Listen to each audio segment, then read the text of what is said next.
రావాల్సిందిగా రిక్వెస్ట్ చేస్తున్నాను.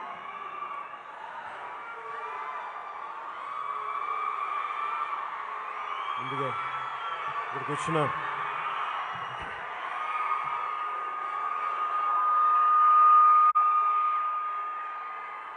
అభిమానులందరికీ ఎంతో సహనంతో ఓపికతో ఇక్కడికి వచ్చి మీ ఆనందాన్ని వ్యక్తపరుస్తున్న మీ అందరికీ ప్రతి ఒక్కరికి పేరు పేరున నా హృదయపూర్వక నమస్కారాలు.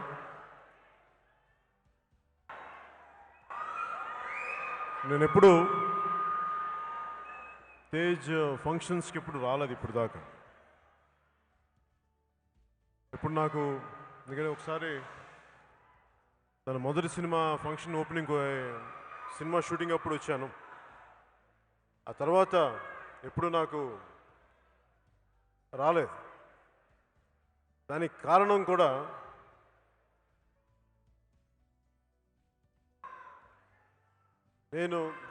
కూడా ముఖ్యమైనది ఏంటంటే ఒకసారి ఒక దారిలోకి మనం అంటే ఇంట్లో మా అక్క కొడుకుగా నేనేం చేయాలో ట్రైనింగ్స్ పంపించేదని చేస్తే నేను సినిమాలు స్టార్ట్ చేసి బయటకు వచ్చే టైంకి అంటే గోకులం సీత వచ్చే టైంకి నేను ఎప్పుడు మా అన్నయ్య గారి సపోర్ట్ తీసుకోలేదు. నేను ఏ సినిమా వచ్చిందో అదే సినిమా చేశాను. అలాగే తేజ్ కానీ వైష్ణవ్ కానీ ఎవరైనా సరే మొదటి సినిమా వాళ్ళకి వచ్చింది. అలాగే కుటుంబం మీద ఆధారపడకూడదు, వాళ్ళు వారి సొంత కాళ్ళ మీద నిలబడాలి అనే ఉద్దేశంతో ఎప్పుడు నేను రాలేదు. కష్టమో నష్టమో సొంత జర్నీతో చేయాలి. కానీ ఈరోజు ఎందుకు వచ్చానంటే ఈరోజు ప్రత్యేకించి ఎందుకు వచ్చానంటే నిర్మాతలు ఇంత ఖర్చు పెట్టి సినిమా తీసి రిలీజ్ టైంలో అందరూ ఆనందంగా ఉండాల్సిన రిలీజ్ టైంలో తేజ్ మోటార్ బైక్ యాక్సిడెంట్ బారిన పడటం నిజంగా చాలా బాధాకరమైన విషయం. సో నిర్మాతలకి ఆ చిత్ర హీరో లేని లోటు ఏదో విధంగా మన వంతు కృషి చేయాలి అని చెప్పేసి నేను ఇక్కడికి వచ్చి మీ అందరి ఆశీస్సులు ఉండాలి. ఎందుకంటే తేజ్ మీ అందరూ ఆనందంగా ఉండాలని కోరుకునే వ్యక్తి సాయిధరం తేజ్. సో నేను కూడా మీ అందరికీ కృతజ్ఞతలు చెప్పడానికి, సినిమా బాగా ఆడాలి, బాగా వచ్చిందని నాకు అర్థమవుతుంది. ఎవ్రీడే మనకి ట్రైలర్ చూస్తూ ఉంటే ఈ సినిమా అద్భుతమైన విజయం సాధించాలి కోరుకుంటూ,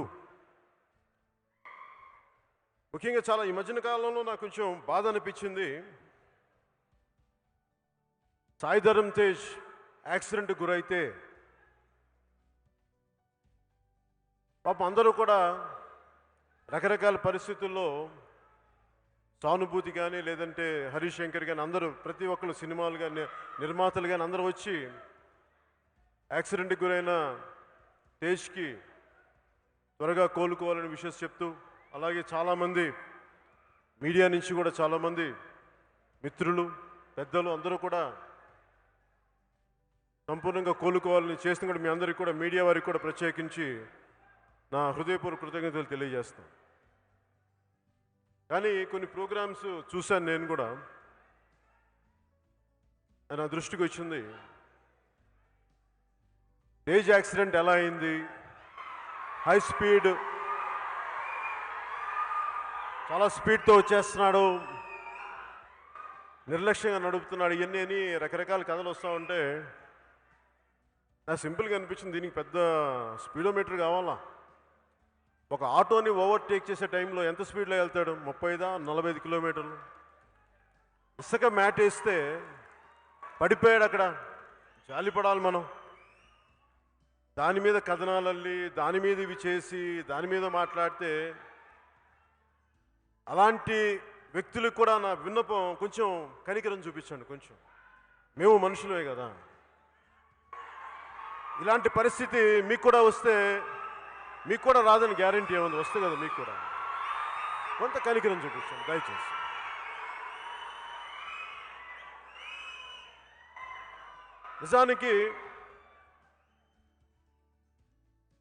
నిజంగా సినిమా ఇండస్ట్రీ అంటే ముందుగా నేను సినిమా హీరో, అలాగే ఈ సందర్భంగా రిపబ్లిక్ అనే సినిమా దేవకట్ట గారు తీసి గతంలో నేను ప్రస్థానం సినిమా చూశాను, చాలా చక్కటి సినిమా. అలాగే ఆయన ఆటో నగర్ సూర్య చేస్తున్నప్పుడు కూడా నిర్మాతలు చెప్తా ఉండేవాళ్ళు నాకు, ఆయన సంబంధించిన కలిసి నిర్మాతలు చాలా మంచి దర్శకులని. ఈ రిపబ్లిక్ సినిమా కూడా చాలా సామాజిక స్పృహతో తీసిన సినిమా. ఇలాంటి సినిమా రిపబ్లిక్ అని భారత రాజ్యాంగం ఏం చెప్పింది, మనకి ప్రాథమిక హక్కులేంటి, ప్రాథమిక హక్కులు అంటే మనకి అర్థం కాని భాష ఏం కాదు. ఒక మనిషిగా పుట్టాక నీ సొంతగా నీకు నీ పని చేసుకోగలగాలి, నీ హక్కులు నీకు ఉంటాయి, నీ జీవితం నీకు గడపడానికి హక్కులు ఉంటాయి. ఇది ఒక ప్రాథమిక మనిషికి ఉండాల్సిన అవసరాలు, అవే ప్రాథమిక హక్కులు. వాటి మీద మాట్లాడుతూ ఉంటారు. దాని గురించి ఆ ప్రాథమిక హక్కుల మీద మాట్లాడే సినిమా నాకు అర్థమవుతోంది రిపబ్లిక్ సినిమా.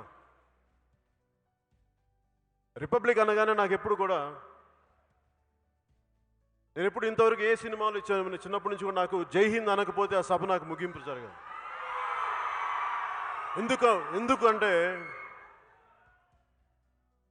ఎందుకు జై హింద్ అని చెప్తానంటే, ఒక భగత్ సింగ్ కానీ, సుభాష్ చంద్రబోస్ కానీ, చంద్రశేఖర్ ఆజాద్ కానీ, మహాత్మా గాంధీజీ కానీ, అలా లెక్కలేనంత మహానుభావులు, వేల కొలిది లక్షల కొలిది ప్రాణత్యాగం చేస్తే కానీ భారత గణతంత్ర దేశంగా అవతరింపబడలేదు. అది ఇండియన్ రిపబ్లిక్. అంత గొప్ప దేశం ఇది, అంత గొప్ప త్యాగాలకి మూలం. రిపబ్లిక్ గురించి మాట్లాడాలి. అలాగే ఇప్పుడు రిపబ్లిక్ సినిమా చూస్తూ ఉంటే ఇంత త్యాగం చేశారు మహానుభావులు, స్వాతంత్ర ఉద్యమకారులు. కానీ రాను పాలిటిక్స్లో దిగజారుడుతనం వచ్చేసి ఆ హుందాతనం పోయి, ఆ దిగజారుడుతనానికి ప్రతి ఒక్కరు లోపల స్పందించి ఒక కవితగా రాస్తాడు, ఒక దర్శకుడు దాని సినిమాగా తెరకెక్కిస్తాడు ఒక భావనని.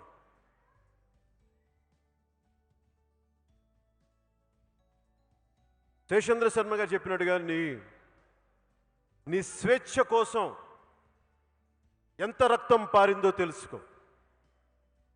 అది నీ శరీర క్షేత్రంలో ధైర్యం చల్లకపోతే, అది నీ గుండెల్లో ఆత్మగౌరవం పండించకపోతే, నువ్వు ఎప్పటికీ మోచేతి అంబలి తాగే బానిసల్లాగా బతకాలనుకుంటే ఎంత ద్రోహిగా మారావు ఆ పవిత్ర రక్తానికి, అచిందించిన రక్తానికి. ఇది ఎందుకు చెప్తున్నానంటే, మన దేశం కోసం ఇంతమంది చిందించారు. సినిమాల్లో విలువలు మాట్లాడటం ఒక ఎత్తు అయితే, దాని నిజ జీవితంలో ముందుకు తీసుకెళ్ళడం చాలా కష్టతరమైంది. నేను ఎప్పుడు కూడా ఒక మేజర్ అంటే ముఖ్యమైన అంశం గురించి మాట్లాడుతూ అందరూ కూడా ఈ రోజున హరిశంకర్ కానీ, ప్రతి ఒక్కరు కానీ, దర్శకులు నిర్మాతలు దిల్ రాజు గారు ఉన్నారు, పెద్దలంతా ఉన్నారు. అందరూ కోరుకుంటుంది థియేటర్లో సినిమా చూడాలి, థియేటర్ ఆడాలి, థియేటర్ బాగుండాలి, థియేటర్లు రావాలి అని. మన కరోనా సమయం వల్ల ఎక్కువ మంది థియేటర్లకు వెళ్ళలేకపోతున్నాం, దానివల్ల కొంత ఇబ్బందులు ఉన్నాయి. అలాగే సినిమా పరిశ్రమ అనేది చాలా సెన్సిటివ్, చాలా ఈజీ టార్గెట్. సినిమా చాలా ఈజీ టార్గెట్ ఎవరికైనా. తేజు బైక్లో పడిపోయాడు, 45 కిలోమీటర్ల అత్యంత వేగంతో వెళ్తూ ఆటోని ఓవర్టేక్ చేస్తూ పడిపోయాడు. ఇలాంటి కథనాలు ఉన్నాయి. అలాంటి కథనాల కంటే కూడా ఇంకా ఇంట్రెస్టింగ్ కథనాలు మీకు చెప్తాను. ఎలా చెప్పాలి ఇంట్రెస్టింగ్ కథనాలు.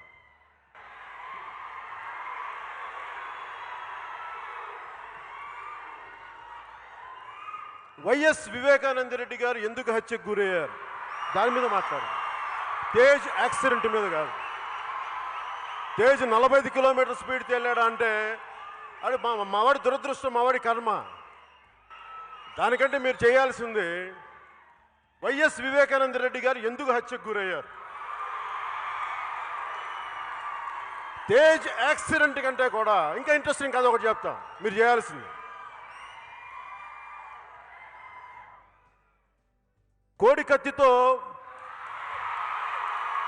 కత్తితో ఒక నాయకుడిని పొడిచారు ఇంటర్నేషనల్ ఎయిర్పోర్ట్లో. కేంద్ర ప్రభుత్వం అధీనంలో ఉండే ఎయిర్పోర్ట్లో పొడిచారు. అప్పటి గవర్నర్ గారు నరసింహన్ గారు కూడా దీని వెనుక చాలా భారీ కుట్ర ఉందని చెప్పారు. ఆయన కూడా అది ఏమైంది అది అడగండి. తేజ్ యాక్సిడెంట్ కాదు.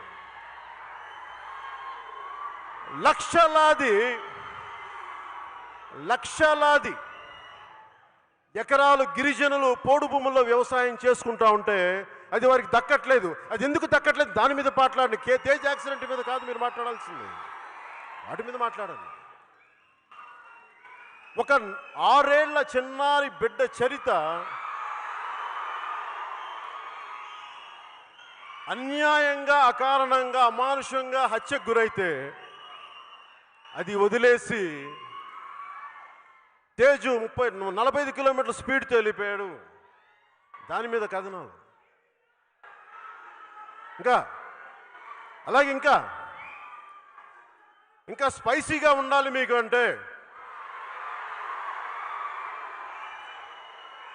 ఇంకా స్పైసీగా ఉండాలి అంటే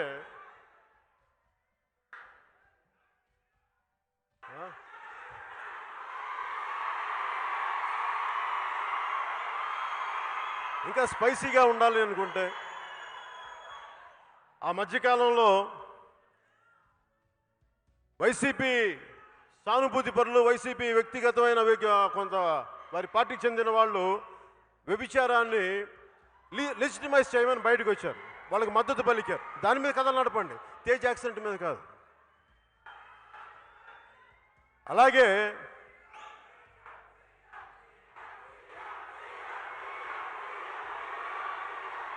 ఒక మాట చెప్తా, ఒక నిమిషం. ఇందాక సుమా గారు కానీ మీరు కానీ పవర్ స్టార్ అంటే పవర్ లేని కాడికి పవర్ స్టార్ అండి తీయండి.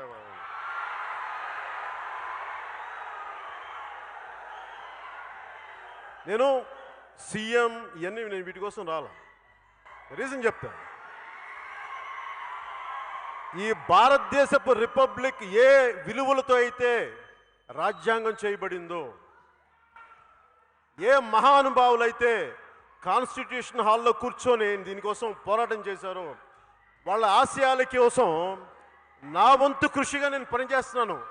అది ముఖ్యమంత్రి ఇస్తుందా ఇవ్వదా నాకు అనవసరం, కానీ పోరాటం చేస్తావా లేదా అన్నదే ముఖ్యం.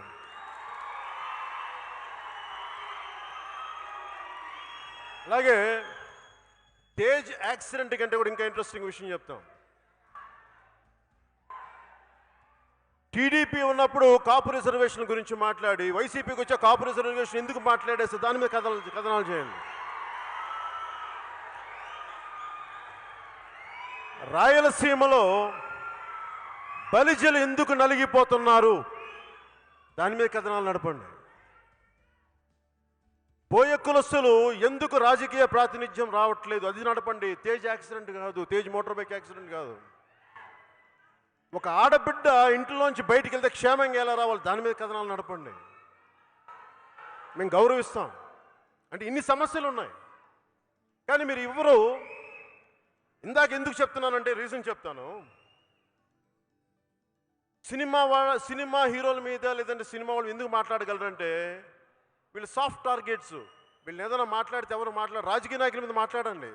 అసలు ఇడుపులపాయలో ధనమూల అంటే టన్నులు కొద్ది ఏదో చిన్న నేల మూలికలు ఉంటాయని అక్కడ డబ్బులు ఉంటాయని పోలీసు వ్యవస్థ కూడా చెప్తూ ఉంటారు నాకు. అక్కడ అది ఎంత నిజమో తెలియదు కానీ దాని మీద కథనాలు నడపండి. అవి నడిపితే ఏం చేస్తారంటే ఇళ్లలోకి వచ్చి కొడతారు కదా. అందుకని వాళ్ళ గురించి మాట్లాడరు. తేజ్ యాక్సిడెంట్ గురించి మాట్లాడచ్చు. తేజ్ అమాయకుడు కదా, కళ్ళు తెరవకుండా ఇంకా కోమాలో పడున్నాడు కదా అక్కడ హాస్పిటల్లో.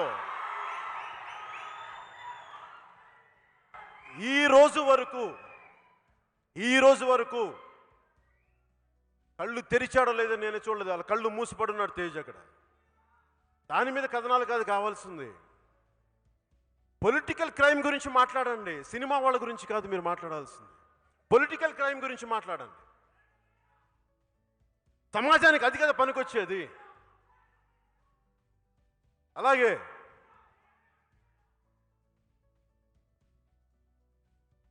ఎంతసేపు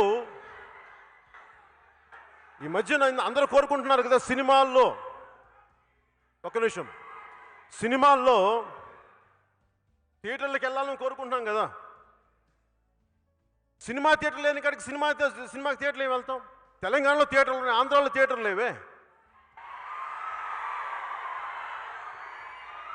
ఆంధ్రాలో థియేటర్లు ఎక్కడున్నాయి? ఈ వైసీపీ నాయకులు ఏమనుకుంటారంటే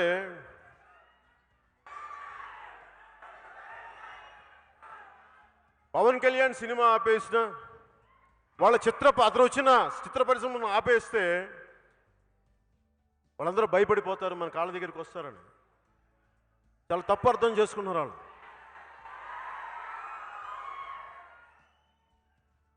ఎందుకంటే మీ అందరికీ దృష్టికి తీసుకొస్తా ఉన్నా, నాకు చాలా బాధ వేస్తుంది.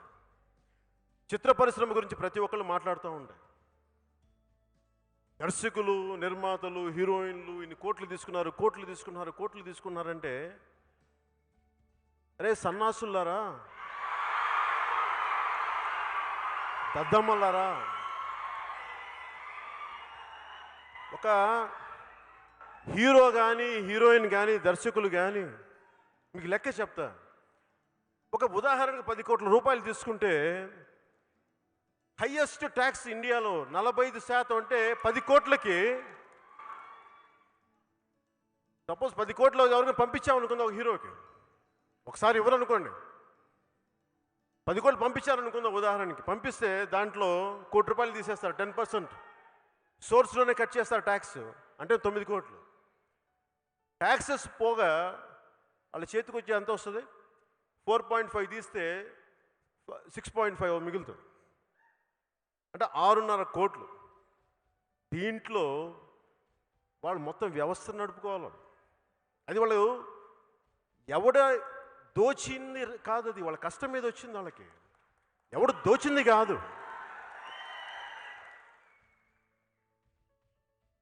అనుకోవచ్చు ఈ రోజున నేను డబ్బులు తీసుకుంటున్నానంటే, అరే బాబు మేము అడ్డగోలుగా సంపాదించలేదురా, 1000 కోట్లు తప్పుడు కాంట్రాక్ట్లు సంపాదించలేదురా బాబు, మేము జనాలని ఎంటర్టైన్ చేసి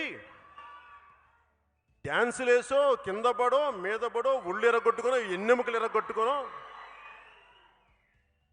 ఒక బాహుబలిలో ప్రభాస్ గారిలాగా కండలు పెంచి కృషి చేస్తే అది బాహుబలి అవుతుంది. రాణా గారిలాగా కండలు పెంచి అది చేస్తే అది బాహుబలి అవుతుంది.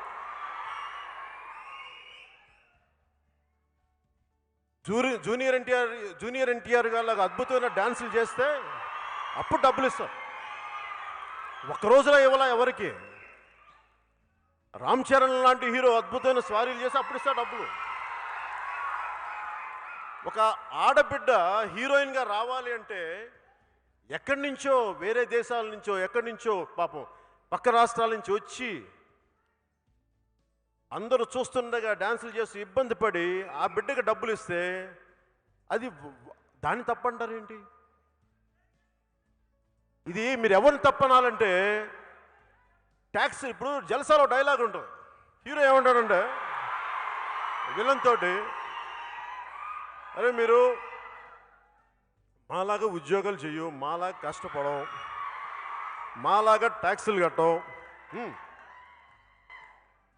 మాలాగా సిన్సియర్గా ఉండవు, ట్యాక్సులు కట్టవు, పోనీ మాలాగా తల ఉంచుకొని వెళ్ళావు, మీరు ఇన్ని చేసినా మా మీద జులుం చేస్తావు, నువ్వు వెళ్ళు రౌడిజం చేసుకో, గుండాయిజం చేసుకో, మేము తల ఉంచుకొని వెళ్ళిపోతాం, కానీ మమ్మల్ని బతకనివ్వరా బాబు మమ్మల్ని. అలా కాకుండా ప్రతిసారి కెలిగితే ఏమవుద్దంటే కుర్రోళ్ళు కామెడీగా చంపేస్తాను ఉంటుంది డైలాగ్. కుర్రోళ్ళు చాలా అని ఎందుకు చెప్తున్నానంటే ప్రతి ఒక్కరికి ఎవరికైనా సరే దేన్నైనా తెగేదాకా లాక్కండి అమ్మా దేన్ని. సినిమా ఇండస్ట్రీ కూడా, నేను సినిమా ఇండస్ట్రీ బాగు కోరి క్షేమం కోరేవాడికి చెప్తున్నా, నిర్మాతలు నష్టపోతే డబ్బులు వదిలేసుకున్నవాడిని.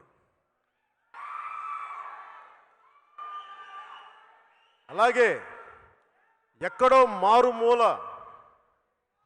నన్ను ఎవరు గుర్తించట్లేదు నా కళని అనే ఒక కిన్నెర మొగలయ్యని గుర్తిస్తే మేము డబ్బులు ఇచ్చాం. అది మా సంస్కారం, మేము చేస్తాం. అవి కూడా చూడండి. ఎవరైనా సరే మీరు దృష్టి పెట్టాల్సింది అక్రమ ఆర్జిత రాజకీయ నాయకుల మీద పెట్టండి, సినిమా వాళ్ళ మీద కాదు. వారి మీద మాట్లాడండి మీరు. అలాగే మీరు బలంగా మాట్లాడాల్సింది థియేటర్స్ ఉన్నాయి,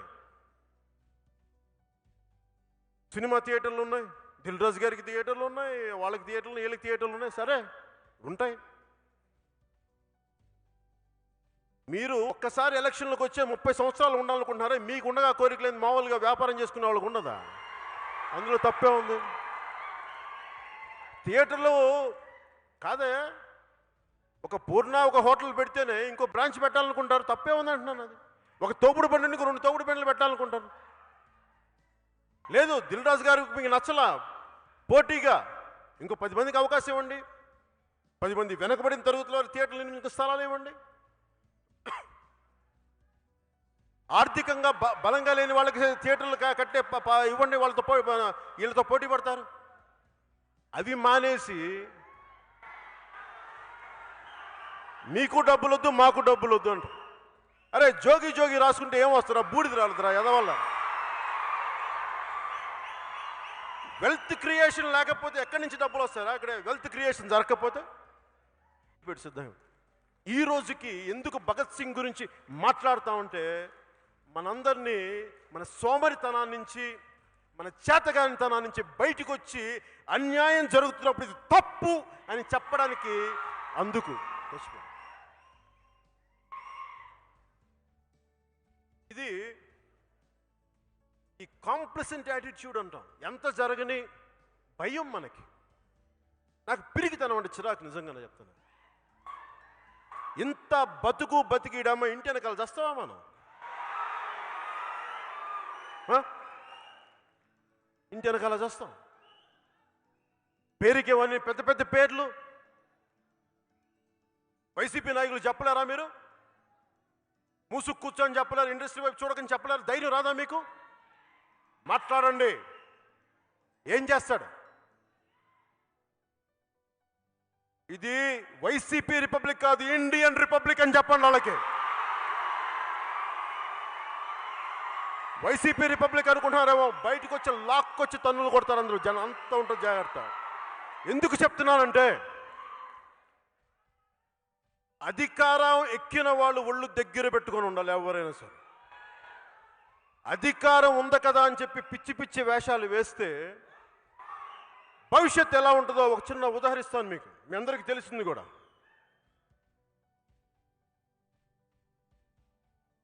గడాఫీ, లిబియా. గడాఫీ, నేను నెల్లూరు చదువుకున్నప్పుడు మా చుట్టుపక్కల వాళ్ళు లిబియాకి వెళ్ళేవాళ్ళు ఉద్యోగాల కోసం, డాక్టర్లు చదివి. చాలా అద్భుతమైన జీవితం మాకని. అలాంటి గడాఫీ తన అధికారం కోసం చాలామందిని చంపి అటు ఇటు చేసి వస్తే ఒక 20 సంవత్సరాల తర్వాత 25 సంవత్సరాల తర్వాత ఆ చేసిన తప్పులన్నీ వెంటపడి నడి రోడ్డులో మారుమూల చిన్న కుర్రోళ్ళు కొట్టి చంపేశారు గడాఫీని. ఇది మనందరూ ఆలోచించాలి. ఎందుకు చెప్తున్నానంటే అధికారం ఉంది కదా అని చెప్పి దాన్ని ఎడాపెడా విచక్షణారహితంగా మడుగు వాడేస్తే అది ఎటు దారి తీస్తో తెలియదు. అది ఎవరికైనా, అది అందరికీ కూడా. ప్రతి ఒక్కరు ఒళ్ళు దగ్గర పెట్టుకొని ఉండాలి. చాలా కాలం క్రితం నాకు రాజకీయాలు నిజంగా ఇంట్రెస్ట్ లేదు. రాజకీయాలు నాకు నిజంగా ఇంట్రెస్ట్ లేదు. సినిమాలోకి రావాలని లేదు, యాక్టర్ అవ్వాలని కూడా అనుకోలే. మహా అయితే ఒక పుస్తకాల షాపో లేదంటే ఒక మొక్కలు అమ్మే షాపు, లేదంటే చిరంజీవి గారికి బాడీ గార్డు, ఇంతకు మించి పెద్ద నాకు బదులు. అలాంటిది మన కర్మ సరిగ్గా లేక యాక్టర్ను పాలిటిక్స్లోకి వచ్చి. కానీ నేను నా దేశం కోసం పనిచేయాలనుకున్నాను. నా దేశం కోసం పనిచేయాలన్న తలంపు నన్ను ఒక నటుని చేసింది. దాన్ని ఇలా తీసుకుంటే నేను దానికి లొంగిపోయి పనిచేస్తున్నాను. నాకు ఇష్టంతో పనిచేయాలి, బాధ్యతతో పనిచేస్తున్నాను. అలాంటిది నేను ఎందుకు చెప్తున్నాను ఇదంతా, తేజ్ గురించో వీటికి సినిమా పరిశ్రమ గురించి చెప్తున్నాను, మా కష్టాలు చెప్తున్నాను. చాలామంది సినిమా ఇండస్ట్రీ ఏముంది, మీరు డ్యాన్సులు చేసేవాళ్ళు, తైతక్కలు ఆడేవాళ్ళు అంటే, సినిమా ఇండస్ట్రీ కష్టం తెలుసా మీకు? ఈ ప్రశ్న మీకు చెప్పట్లేదు, ఇలాంటి చచ్చు ప్రశ్నలు వేసే సన్నాసులకి చెప్తున్నాను ఈ మాట.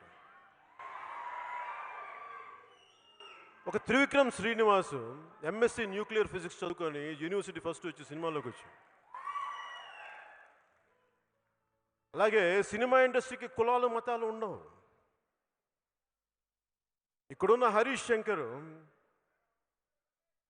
కరీంనగర్ వాస్తవ్యుడు, బిహెచ్ఎల్లో పెరిగిన కుర్రాడు. నా వకీల్ సాబ్ తీసిన వేణు శ్రీరామ్ ఒక ఎంబీసీకి చెందిన, వాళ్ళ నాన్నగారు ఒక టైలరింగ్ వృత్తి చేసే అలాంటి ఎంబీసీలకు చెందిన కుర్రాడు, ఉస్మానియా విద్యార్థి, వరంగల్ అనుకుంటా. ఇట్లా ఒక్కళ్ళు కాదు, ఇద్దరు కాదు. నాతో పనిచేసే చేయబోతే సురేందర్ రెడ్డి ఈజ్ ఫ్రమ్ వరంగల్, చదువుకున్నవాళ్ళు. దేవకట్ట గారు రిపబ్లికన్ సినిమా రాయాలంటే ఎంత జ్ఞానం లేకపోతే సినిమాలు తీయలేరు.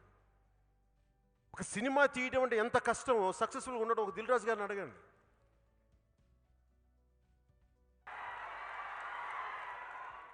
ఎంత కష్టమో.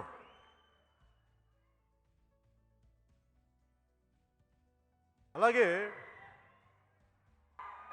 చిత్ర పరిశ్రమ అంతా రకరకాల ప్రాంతాల నుంచి వచ్చిన వాళ్ళు,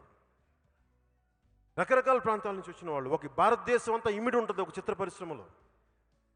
ఇక్కడ ప్రాంతీయతత్వానికి కులతత్వానికి స్థానం లేదు. ఇక్కడ రకరకాల పార్టీల సానుభూతి పనులు ఉండొచ్చు, అది వేరే విషయం, అది బయట విషయం. చిత్ర పరిశ్రమకు వచ్చేటప్పటికి ఏదైతే మీకు అన్నం పెడుతుందో దానికి ఫస్ట్ గౌరవం ఇవ్వండి. ఎవరైనా సరే పార్టీలో మీకు మీ కృతజ్ఞతల తర్వాత బయటికి వెళ్ళి చేసుకోండి. మీరు ఓట్లు వేసుకుంటారా, పవన్ కళ్యాణ్ తిడతారా, బయటికి వెళ్ళి ఇబ్బంది, తిట్టారు, నాకు ఇబ్బంది లేదు. కానీ చిత్ర పరిశ్రమ జోలికి వస్తే మటుకు అందరం ఏకం అవ్వాలి, చాలా అవసరమే. ఒక బాహుబలి సినిమా తీస్తే నాకు అసూయ రాదు, మనోడు గెలిచాడు అనుకుంటాం. ఒక రాజమౌళి ఒక అద్భుతమైన బాహుబలి తీస్తే అది మా అందరికీ గర్వకారణం. ఒక హరీష్ శంకర్ ఒక కళగని ఒక చిన్న వయసులో కథలు రాసుకొని నలిగి కింద తిరిగి ఒక చిన్న పేద కుటుంబం నుంచి వచ్చినవాడు, నలిగి నేర్చుకొని తను ఈరోజు సక్సెస్ అయితే అది చాలా గర్వంగా ఉంటుంది. అది అందరికీ గర్వంగా ఉంటుంది. అందులో నేను హీరో కాకపోవచ్చు, ఇంకొకరు కావచ్చు, ఎవరైనా కావచ్చు. సర్వే జనో సుఖినో భవంతు, that is the spirit of our republic. అంటే చదివేది రామాయణం, కూల్చేది దేవాలయాలు అంట. వైసీపీ నాయకులు మేము భారత రాజ్యాంగానికి కట్టుబడి ఉంటామని చెప్పి అన్ని దానికి విరుద్ధంగా పనులు చేస్తారు, కూల్చేస్తూ ఉంటారు. ఉదాహరణకి కులతత్వం విపరీతంగా పెరిగిపోయింది. నాకు నిజంగా కులం గురించి మాట్లాడటం కానీ చాలా చిరాకు నాకు. ఎందుకంటే నేను ఏ కులంలో పుట్టాలి, ఎలా పుట్టాలి అనేది మీకు నాకు ఎవరికి, అది మనం కోరుకుంటే వచ్చింది కాదు. It's an accident, freak accident. అది ఏ కులంలో పుట్టాలి, ఎక్కడ పుట్టాలి, ఏ దేశంలో పుట్టాలి మన ఎవరికి చాయిస్ లేదు. కానీ మనం ఎలా ఉండాలి అది మన చాయిస్. కేవలం నా కులంకే పని చేయాలా, నాకే పని చేసుకోవాలా, నా కుటుంబానికేనా కాదు, అందరికీయా, అది మన చాయిస్. అది నేను ఎప్పుడు కులం చూసి స్నేహాన్ని చేయాల, కులం చూసి నేను బంధాలు పెంచుకోవాలా, వ్యక్తిత్వాన్ని చూసి బంధాలు పెంచుకున్నా. ఒక మొగిలయ్య దళిత కులాలకు చెందిన మొగిలి. ప్రొఫెసర్ సుధాకర్, నేను గౌరవించే ప్రొఫెసర్ సుధాకర్, మైనారిటీ తాలూకు ముస్లింల తాలూకు మనోభావాలు మీరు చెప్పండి నాకు ఎలా ఉంటాయో నాకు తెలియదు తీసుకొచ్చాం. అంటే ఇలా మేము ఆలోచిస్తాం తప్ప మావాడే ఉండాలి, మా కులమే ఉండాలి అని ఆలోచించే వ్యక్తి. అందరూ బాగుండాలని కోరుకునేవాడు. కానీ దురదృష్టవశాత్తు కొంతమంది కేవలం కులాలకే పరిమితం అయిపోతే రిపబ్లిక్ స్పిరిట్ పోద్ది. ఆ కాంటెక్స్లో చెప్తాను కులాల గురించి.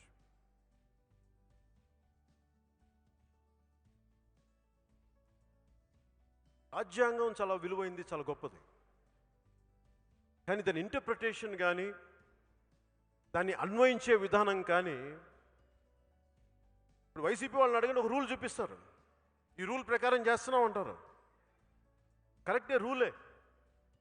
కానీ అన్వయించేది మీ నైతిక నిబద్ధతను బట్టి ఉంటుంది. మీ నైతికత ఎంత, దాని మీద ఆధారపడి ఉంటుంది. చిత్ర పరిశ్రమ కూడా నా వంతు ఇంట్లో మనిషిగా చెప్తున్నా, మీ మీద దాడి చేస్తున్నప్పుడు మీరు బలంగా మాట్లాడండి, మీకు హక్కు ఉంది. మీరు దోపిడీలు చేయట్లా, మీరు దొమ్మీలు చేయట్లా, మీరు కష్టపడుతున్నారు. ఒక డాక్టర్ ఎలా కష్టపడుతున్నాడు. పైగా చిత్ర పరిశ్రమ అంటే ఒక దిల్రాజు గారు కాదు, దిల్రాజు గారు అంటే ఒక అల్లు అరవింద్ గారు కాదు, ఒక సురేష్ బాబు గారు కాదు, చాలామంది. ఈ మధ్యన పాపం హీరో నాని గారి గురించి తెగ తిడతా ఉంటే చాలా బాధ కలిగింది నాకు.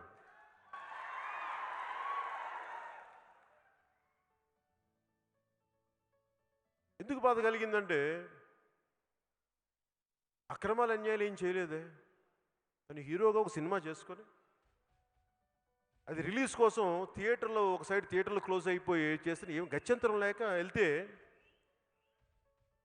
థియేటర్ యజమానులు అందరూ అబ్బాయి మీద పడితే అబ్బాయి ఏం చేస్తాడు, వెళ్ళి వైసీపీ నాయకులతో మాట్లాడుకోండి, మీరు ఆ అబ్బాయి మీద ఏం చేస్తారు, అబ్బాయి తప్పే ఉంది.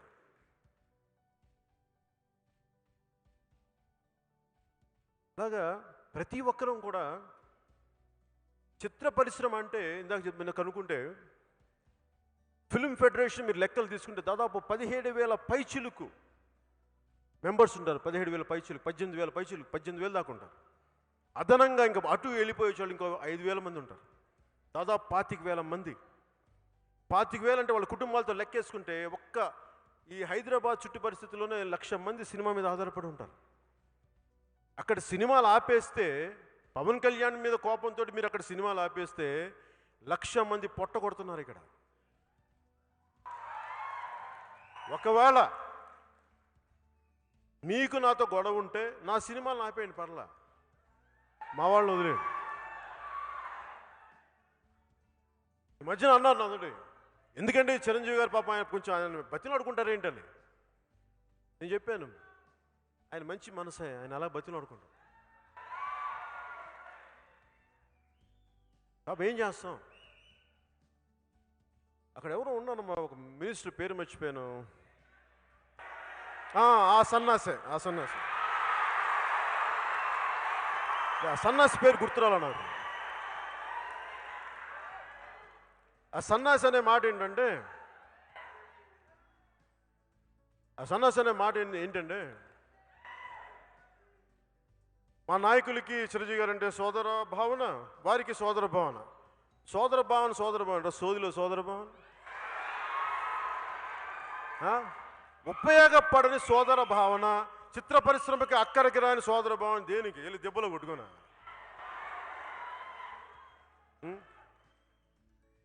మీ అందరికి ఇబ్బంది ఉండొచ్చామని మాట్లాడటం ఇలాగా. మీకు కాదులే, మీకు నాకు ఎందుకు ఇబ్బంది ఉంటుంది, మనం గొడవ పడతాం, మనకు కాదు.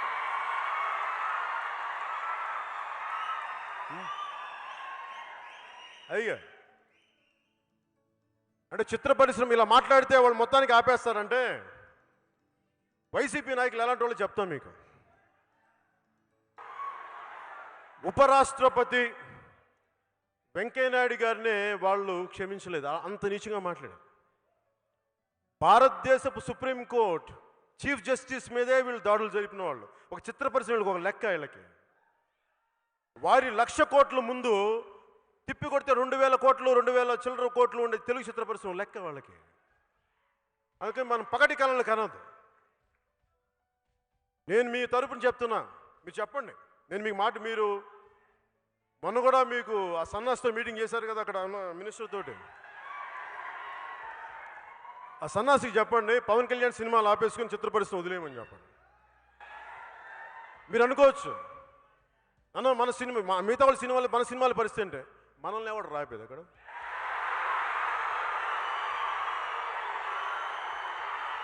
వీళ్ళు ఆపేదో చూస్తూ కూర్చుంటావా?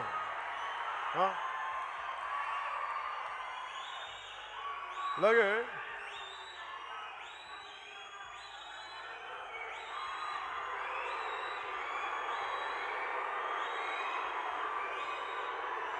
రిపబ్లిక్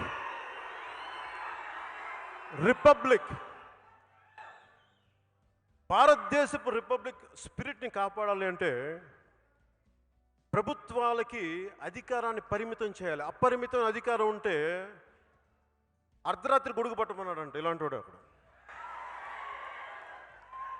అందుకని మనం వీళ్ళకి అంత భయపడకూడదు.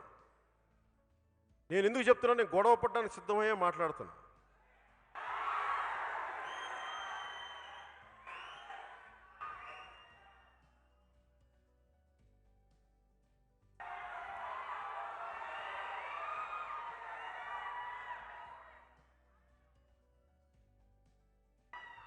ఆంధ్రప్రదేశ్లో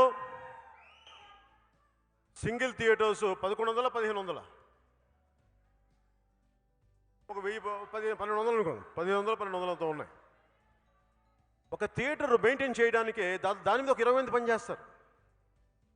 మరి కుటుంబాలు ఒక్క పవన్ కళ్యాణ్ మీద కోపంతో వాళ్ళ పట్టు కూడా కొడుతున్నారండి. అంటే చిత్ర పరిశ్రమలో అంటే ఏం లేదు, వీళ్ళు మేము తిప్పి కొడితే మీరు ఒక కాంట్రాక్ట్ సంపాదించిన డబ్బులు కూడా మేము సంపాదించున్నాం, మీరు ట్యాక్సులు కూడా కట్టరు కదా దానికి. అంటే ఇవి చిత్ర పరిశ్రమలో ప్రతి ఒక్కరు కూడా దేవకట్ట గారిని చూసి నేర్చుకుంటే ధైర్యంగా మాట్లాడండి. ఇది మాకు ఇబ్బందిగా ఉందని చెప్పండి. ఇబ్బందిగా ఉంది మాకు, ఎందుకంటే మీరు బానిసలు కాదు, మీరు ప్రభువులు, ప్రజలే ప్రభువులు, ప్రజల కొరకు ప్రజల కోసం. That is the spirit of republic. మీరేంటి భయపడతారండి? మీరు చెప్పండి. ఉదాహరణకి యువ దర్శకులు చాలామంది ఉన్నారు. మా హరీష్ శంకర్ గురించి నా సందేహాలు, రవి గారి గురించి నా సందేహాలు, వీళ్ళు గట్టి పోరాట యోధులు మాట్లాడండి. పోరాటాలను మీరు కత్తులు తీసుకొని కట్టాలు తీసుకొని మాట్లాడమని చెప్పండి. ఒక అభిప్రాయాన్ని స్థిరంగా స్ఫుటంగా చెప్పండి, భయపడకుండా. భారతదేశం, భారత రాజ్యాంగం మనకు కల్పించిన హక్కు ఇది. ఒక గూండాకో ఒక క్రిమినల్ పాలిటీషియన్కో భయపడితే ఏ పని చేయలేం. అలాంటప్పుడు నేను లేస్తే మనిషిని గాను, మా వంశాలు వేరు, మా ఇవేరు అని డైలాగులు చెప్పకండి. అప్పుడు బయటికి వచ్చి ధైర్యంగా మాట్లాడండి.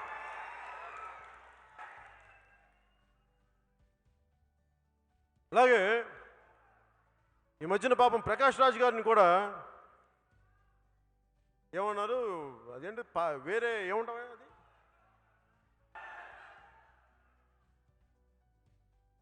అవుట్ సైడరో ఏదో ఉంటుంది, నాకు పేరు మర్చిపోయాను. ఏదో మీకు అర్థమైంది కదా. అంటే నాకు అనిపించింది, ఒక ప్రతిభావంతుడైన నటుడు ప్రకాష్ రాజ్ గారు నాకు ఫ్రెండ్ ఏం కాదు, అది కూడా చెప్తున్నాను మీకు. చాలా సరదాగా ఉంటాం, మాట్లాడుకుంటాం, నమస్కారం చెప్పుకుంటాం. దిల్రాజు గారిని అడిగా, సార్ వకీల్ సాబ్లకు సరిగ్గా సమయానికి వస్తారా, అంత పర్లేదు అంటే లేదు మీరు చూసుకుంటే. సార్ వచ్చారు పాప, అన్ని బాగానే చేశాను. సినిమా రిలీజ్ అయిన తర్వాత ఆయన వెళ్ళి పవన్ కళ్యాణ్ ఇలా చేయకుండా ఉండాల్సిందని ఏదో ఎన్నికల గురించి మాట్లాడితే నాకేం తప్పని, తర్వాత మళ్ళీ కలిసి యాక్ట్ చేసాం, పెద్ద సీన్ చేసాం మళ్ళీ తర్వాత. ఇది నేను ఎందుకు చెప్తున్నానంటే, మాలో మా గొడవలు ఉంటాయి. ఏ గొడవలు అవి? అభిప్రాయాలు ఉంటాయి. నువ్వు వాళ్ళకి రైటు వీళ్ళకి రైట్ అంటాక అది అక్కడికి వరకే అయిపోద్ది. సినిమాకి వచ్చామనుకోండి, అతను నందాను, నేను సత్యదేవ్ అవుతాను, వేరు. రేపు పొద్దున హరీష్ శంకర్ సినిమాను లేదా రాజమౌళి గారి సినిమా రిలీజ్ అయితే ఇద్దరు కొట్టుకుంటారు. మా సినిమా బాగుండాలి, మీ సినిమా బాగుండాలని. అది పోటీతత్వం, శత్రుత్వం కాదు, ఇది అర్థం చేసుకో. అలాగే ప్రకాష్ రాజ్ గారిని లోకల్ నాన్ లోకల్ అని అంటుంటే అలాంటి పద్ధతి తీసుకురాకండి, ఎందుకంటే మాకు లేవు లోపల. అలా మాట్లాడేవాళ్ళు అలా మాట్లాడకండి, తప్పదు అలా మాట్లాడండి. అంటే మీకు ప్రకాష్ రాజ్ యాక్ట్ చేయాలా అలా అంటారా? అలా అనకండి. ఒకటి ఒక మీరు మాట్లాడాలా, ఆయన తగ్గించాలో, లేదంటే మీరు ఒక ఒక ఒక ఎన్నికలు జరుగుతున్నప్పుడు ఆయన్ని వేరేలా ఎదుర్కోండి. ఆయన నచ్చకపోతే అలా తగ్గించకండి. ఎందుకంటే మీరు అలా మాట్లాడితే రేపు మీకు కూడా ఇంకొక లేవదీస్తారు. ఇలాంటి ఎవరు అతీతులం కాదు దీనికి. అందువల్ల కొన్ని రూల్స్ ఫ్రేమ్ అయ్యి, ఎందుకంటే భారతదేశంలో ఎవరు ఎక్కడి నుంచైనా పోటీ చేయొచ్చు. ప్రకాష్ రాజ్ గారికి ఆ హక్కు ఉంది. అది గెలిపిస్తారా లేదా అనేది అది వేరే సంగతి. అలాగే ఈ మధ్యన ప్రతి ఒక్కరు ఇప్పుడు మోహన్ బాబు గారు కూడా మాట్లాడాలి. వైసీపీ వాళ్ళు థియేటర్లు క్లోజ్ చేస్తున్నప్పుడు మోహన్ బాబు గారికి నేను సభాముఖంగా తెలియజేసుకుంటున్నా, మీ బంధువులు కదా, వైఎస్ కుటుంబీకులు మీ బంధువులని చెప్తా ఉంటారు, విన్నాను. చిత్ర పరిశ్రమని హింసించొద్దని చెప్పండి. కావాలంటే పవన్ కళ్యాణ్ బ్యాన్ చేసుకోండి, అతను మీరు తేల్చుకోండి. చిత్ర పరిశ్రమ వైపు జోలికి రాకుండా మీరు చెప్పండి మోహన్ బాబు గారు. ఎందుకంటే మీరు ఒక పార్లమెంట్ సభ్యులు కూడా, మాజీ పార్లమెంట్ సభ్యులు, మీకు నైతిక బాధ్యత ఉంది, మీరు మాట్లాడాలి. ఇది ఎందుకంటే ఈ రోజున చిత్ర పరిశ్రమకి అప్లై చేసిన రూల్ రేపొద్దున మీ విద్యానికేతన్ స్కూల్స్ కూడా అప్లై చేయొచ్చు. ఎందుకు చెప్తున్నాను ఈ మాట అంటే,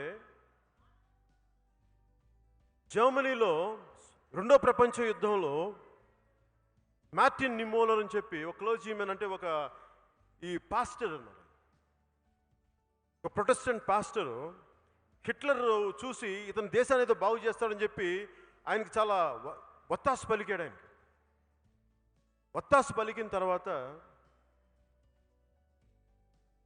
తిరిగి ఏదో అటు ఇటు అయ్యి తిరిగి ఆయన కూడా జైల్లో పెట్టించాడు హిట్లర్. అప్పుడు ఆయన ఒక చిన్న 4 పంక్తులు రాశాడు, రిగ్రెట్ అవుతూ, బాధపడుతూ.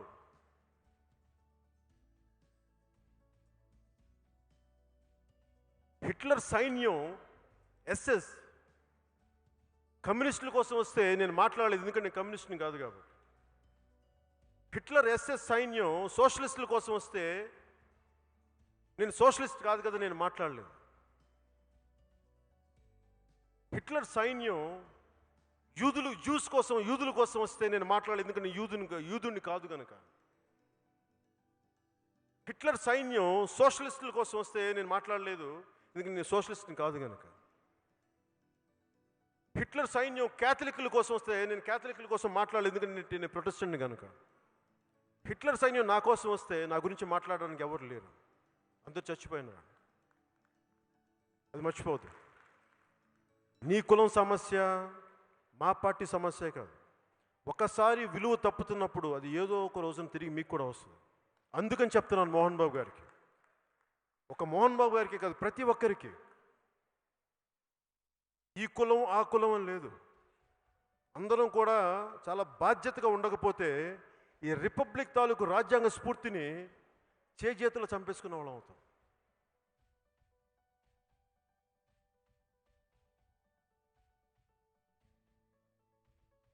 అలాగే మీకు సినిమా చిత్ర పరిశ్రమ పెద్దలు కూడా నా విన్నపం, సినిమా టికెట్లు అసలు వీళ్ళు ఎందుకు తీసుకోవాలనుకుంటున్నారు ఆంధ్రప్రదేశ్ గవర్నమెంట్ అంటే, వాళ్ళ దగ్గర డబ్బులు లేవు. ఎందుకు చెప్తాను, అదే డబ్బులు లేవు. ఎందుకు డబ్బులు లేవంటే,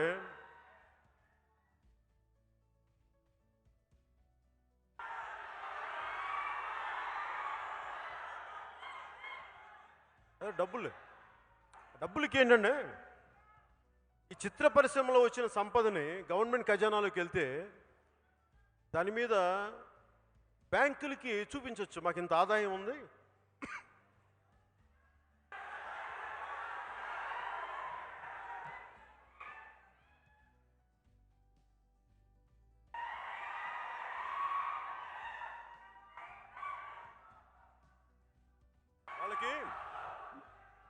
బాబు గణేష్, చిత్ర పరిశ్రమకి అంటే గవర్నమెంట్కి ఖజానాలోకి వెళ్ళిపోతే అది బ్యాంకులకు చూపించి చిత్ర పరిశ్రమ నుంచి మేము టికెట్లు అమ్ముతాం కాబట్టి, అట్లాగా మటన్ కొట్లు అమ్ముతున్నారు కాబట్టి ఎలాగ ఇసుక అమ్మేసుకుంటున్నాం, దాని మీద వచ్చే ఆదాయం బూమ్ బూమ్. ఇప్పుడు మీకు ఎవరికైనా ప్రెసిడెంట్ మెడల్ కావాలంటే గ్యాలంటరీ అవార్డు కావాలి, కానీ ఆంధ్రప్రదేశ్కి వెళ్ళి మీకు ప్రెసిడెంట్ అవార్డు కావాలంటే ఒక బ్రాందీ షాప్కి ప్రెసిడెంట్ అవార్డు ఇస్తాడు, ఒక వాటర్ బాటిల్. సో వాటి మీద ఆదాయం ఉంది. ఇవన్నీ చూపించి బ్యాంకుల నుంచి లోన్లు తెచ్చుకుంటారు. దాంట్లో భాగంగానే చిత్ర పరిశ్రమ డబ్బులు కూడా లోన్లు పెట్టడానికి తీసుకోబోతున్నారు. అందుకని వారి పథకాలకి ప్రతి ఒక్కరిని బలి చేస్తే మీరు 100 మంది దగ్గర ట్యాక్సులు కలెక్ట్ చేసి 40 మందికి దారబోస్తానంటే మిగతా 60 మంది అని చేతులు కట్టుకుని కూర్చుంటారా? కుదరదు. ఏ డబ్బులు అడుగు, అక్కడ ఆర్థిక శాఖ కార్యదర్శిని అక్కడికి వెళ్ళండి మన ఖజానాలో డబ్బులు తీసుకోండి, సార్ ఈ పథకానికి డబ్బులు కావాలి మన ఖజానాలో డబ్బులు తీసుకుని, ఆ పథకానికి కావాలి మన ఖజానాలో డబ్బులు తీసుకుని అంటే చివరికి ఆర్థిక శాఖ కార్యదర్శి విసిగిపోయి ఎలాంటి మాట్లాడంటే బ్రహ్మానందం గారి జలసాలాగా ఏముందిరా అక్కడ ఒక చినిగిపోయిన చొక్కా దానికి ఒక బొక్క దాప. ఇది వైసీపీ ప్రభుత్వం అక్కడ థియేటర్లను మీకు ఇబ్బంది పెడతారు. అందుకు చెప్తున్నాను, మీరు భారతదేశపు పౌరులుగా మీ హక్కు ఇది. చిరంజీవి గారు లాంటి వ్యక్తులు కూడా చెప్పండి, ప్రాధేయపడద్దని చెప్పండి. హక్కు ఇది, హక్కుతో మాట్లాడమని చెప్పండి. ప్రాధేయపడితే ఇవ్వరు, మన హక్కు ఇది. ఇది ఒకటి సొత్తు కాదు, ఈ దేశం నా హక్కు ఇది చెప్పండి అందరికీ. కూర్చొని బావా బావా సోదరా సోదరా అనుకుంటే సరిపోదు, మాట్లాడాలి. ఇండస్ట్రీ పెద్దలకు కూడా అందరూ మాట్లాడండి.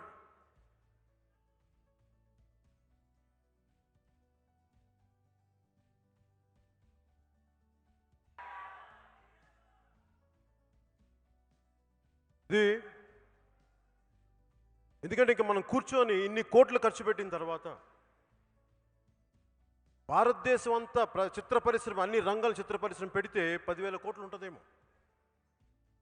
ఒక వైసీపీ నాయకులకి 1,00,000 కోట్లు ఆస్తని చెప్తా ఉంటారు. ఎందుకు చెప్తున్నానంటే ఇది వ్యాపారం చేసేటప్పుడు మీరు తప్పు చేయట్లేదు. ఫస్ట్ చిత్ర పరిశ్రమ వ్యక్తులు ఫస్ట్ అది అర్థం చేసుకోండి. ట్యాక్సులు కడుతున్నాం ఇక్కడ ఎందుకంటే మన ట్యాక్సులు కడితేనే వీఆర్ ట్యాక్స్ పేయర్స్. ట్యాక్సులు కడితేనే కేంద్ర ప్రభుత్వం రాష్ట్ర ప్రభుత్వాలైనా వాళ్ళు అభివృద్ధి పథకాలు నడుపుతాయి. మనం ఎవరిని దొయ్యట్లా చెప్పండి, ధైర్యంగా చెప్పండి. అలాగే చిత్ర పరిశ్రమ సంబంధించి సినిమా తీసేవాళ్ళు మాట్లాడండి, సినిమా తీయని వాళ్ళు మాట్లాడకండి. మీరు బలంగా చెప్పండి. భయపడతారేంటి, ఆలోచిస్తారేంటి, సున్నితంగా ఉంటారేంటి? మీకు ధైర్యం లేకపోతే ఎట్లా? అల్ప విద్వాంసులంతా మాట్లాడుతుంటే కూర్చొని పూర్తి మీరు సంపూర్ణ విద్వాంసులు చూస్తూ కూర్చుంటే ఎట్లా? అల్ప విద్వాంసులకి మీరు అవకాశాలు ఇవ్వకండి. బయటికి రండి, మాట్లాడండి, తప్పని చెప్పండి, ఖండించండి అవసరమైతే. ఇలా రిపబ్లికన్ సినిమా తీసి మళ్ళీ మనం భయపడతా కూర్చుంటే ఈ రిపబ్లిక్ స్ఫూర్తి పోయినట్టే కదా. మనం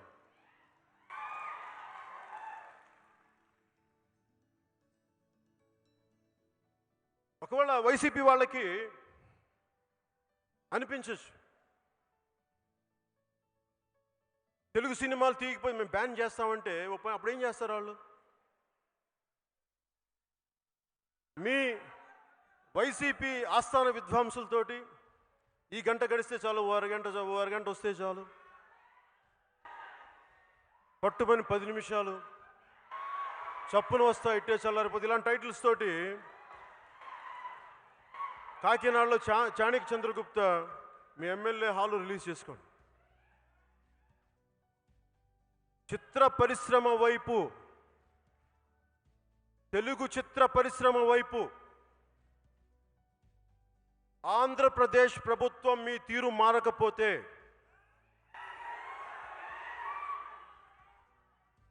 మీరు మార్చేలా ఎలా చేయాలో మాకు బాగా తెలుసు. ఆఖరణ ఒకటే, శేషేంద్ర గారి ఒక కవిత పంక్తి చెప్పి ముగిస్తాను.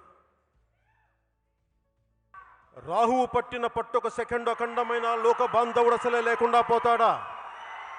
మూర్ఖుడు గడియారంలో ముళ్ళు కదలనీయకుంటే ధరాగమనం అంతటితో తలకింద అయిపోతుందా? కుటిలాత్ముల కూటమికి ఒక త్రుటికాలం జయం వస్తే విశ్వ సృష్టి పరిణామం విచ్ఛిన్నమవుతుందా? ధనుజులోకమేకంగా దారికడ్డంగా నిల్చుంటే నరజాతి ప్రస్థానం పరిసమాప్తమవుతుందా? తెలుగు చిత్ర పరిశ్రమని ఎవరు అడ్డుకోలేరు, ఆపుకోలేరు. జై హింద్.